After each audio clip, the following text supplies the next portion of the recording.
రాష్ట్ర వ్యాప్తంగా ఎవరైనా కావాలని రైతులకు మేలు చేసే చెక్ డ్యాంలను ధ్వంసం చేసేందుకు ప్రయత్నిస్తే ఉపేక్షించబోమని హెచ్చరించారు నీటిపారుదల శాఖ మంత్రి ఉత్తమ్ కుమార్ రెడ్డి.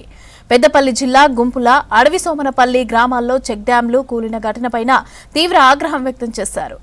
ఇక చెక్ డ్యాంలు కూలిపోవడానికి గల కారణాలపైన విజిలెన్స్ విచారణకు ఆదేశించారు మంత్రి. చెక్ డ్యాంలు నాసిరకంగా నిర్మించడంతో కూలాయా లేక ఎవరైనా కావాలనే ధ్వంసం చేశారా అనేది నిర్ధారించాలన్నారు. ఈ ఘటనను ప్రభుత్వం చాలా సీరియస్ గా తీసుకుందని, విచారణ వేగవంతం చేసి బాధ్యులను గుర్తించాలని ఆదేశించారు ఉత్తమ్. రాష్ట్ర వ్యాప్తంగా ఎవరైనా కావాలని రైతులకు మేలు చేసే చెక్ డ్యాంలను ధ్వంసం చేసేందుకు ప్రయత్నిస్తే ఉపేక్షించబోమని హెచ్చరించారు నీటిపారుదల శాఖ మంత్రి ఉత్తమ్ కుమార్ రెడ్డి. పెద్దపల్లి జిల్లా గుంపుల అడవిసోమనపల్లి గ్రామాల్లో చెక్ డ్యాంలు కూలిన ఘటనపైన తీవ్ర ఆగ్రహం వ్యక్తం చేశారు మంత్రి. చెక్ డ్యాంలు కూలిపోవడానికి గల కారణాలపైన విజిలెన్స్ విచారణకు ఆదేశించారు మంత్రి. చెక్ డ్యాంలు నాసిరకంగా నిర్మించడంతో కూలాయా లేక ఎవరైనా కావాలనే ధ్వంసం చేశారా అనేది నిర్ధారించాలన్నారు. ఈ ఘటనను ప్రభుత్వం చాలా సీరియస్ గా తీసుకుందని, విచారణ వేగవంతం చేసి బాధ్యులను గుర్తించాలని ఆదేశించారు ఉత్తమ్.